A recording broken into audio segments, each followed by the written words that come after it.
So हजुरहरूले यहाँनिर देखिरहनु भएको छ यो भिडियो चाहिँ बिफोर एन्ड आफ्टर एडिटिङमा कतिको डिफरेन्स छ भनेर हजुरलाई यहाँनिर थाहा नै भयो होला।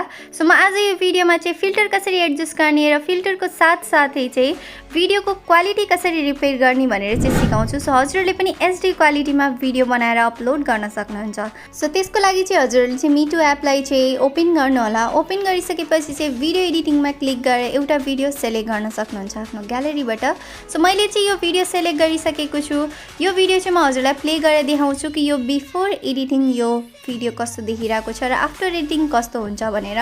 सो यसमा चाहिँ म हजुरहरूलाई चाहिँ फिल्टर अनि त्यसको साथसाथै चाहिँ यो भिडियोमा मैले चाहिँ क्वालिटी पनि एडिट गर्छु, लाइक एचडी क्वालिटीमा यो भिडियो बनाउने छु। धेरै गाह्रो छैन, जस्ट इन वान क्लिक बनाउन सक्नुहुन्छ। त्यसको लागि चाहिँ फर्स्टमा टोनिङ भन्ने अप्सनमा क्लिक गर्नु होला। त्यसपछि हजुरहरूले चाहिँ फर्स्ट अप्सन देख्न सक्नुहुन्छ स्मार्ट इन्हान्समेन्ट भन्ने। त्यसलाई चाहिँ हजुरहरूले जति धेरै राख्नुहुन्छ त्यति हजुरको भिडियो चाहिँ ब्राइट हुन्छ। त्यसपछि हजुरले चाहिँ यहाँनिर शार्पेन भन्ने अप्सन देख्नुहुन्छ। यो शार्पेन भन्ने अप्सनलाई पनि एडजस्ट गर्न सक्नुहुन्छ। हाइलाइट, त्यसपछि मैले यहाँनिर स्याचुरेसन आफ्नो भिडियोको हिसाबले चाहिँ यहाँनिर मैले एडजस्ट गर्छु। सो यसरी एडजस्ट गरेर चाहिँ राइटको अप्सनमा क्लिक गरिसकेपछि चाहिँ सबै यहाँनिर एप्लाई हुन्छ। सो यसरी चाहिँ सबै कुरा एप्लाई गरिसकेपछि चाहिँ हजुरहरूले चाहिँ एडिट भन्ने अप्सन देख्नुहुन्छ तलपट्टि, त्यहाँनिर क्लिक गर्नु होला।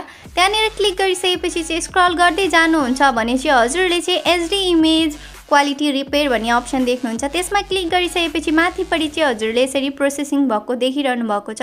हजुरको चाहिँ नेट राम्रो भयो भने चाहिँ यो छिटै नै प्रोसेसिङ हुन्छ। सो यसरी गरिसकेपछि चाहिँ हजुरले देख्न सक्नुहुन्छ इमेज क्वालिटी चाहिँ यहाँनिर रिपेयर भइसकेको छ।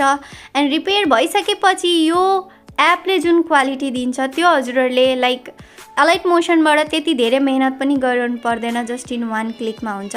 त्यसपछि राइटको अप्सनमा क्लिक गर्छु र यसमा चाहिँ फिल्टर अनि त्यसपछि इमेजको क्वालिटी चाहिँ रिपेयर गरिसकेपछि चाहिँ यो भिडियो चाहिँ यति राम्रो हुन्छ। सो हजुरहरूले एन्ड्रोइडबाट भिडियो बनाउनुहोस् या आइफोनबाट बनाउँदै हुनुहुन्छ, हजुरहरूको चाहिँ लाइक भिडियो त्यति क्लियर छैन, राम्रो छैन भने चाहिँ हजुरले यसरी एडिट गर्न सक्नुहुन्छ। सो यो एप चाहिँ एन्ड्रोइडमा मात्रै एभाइलेबल छ।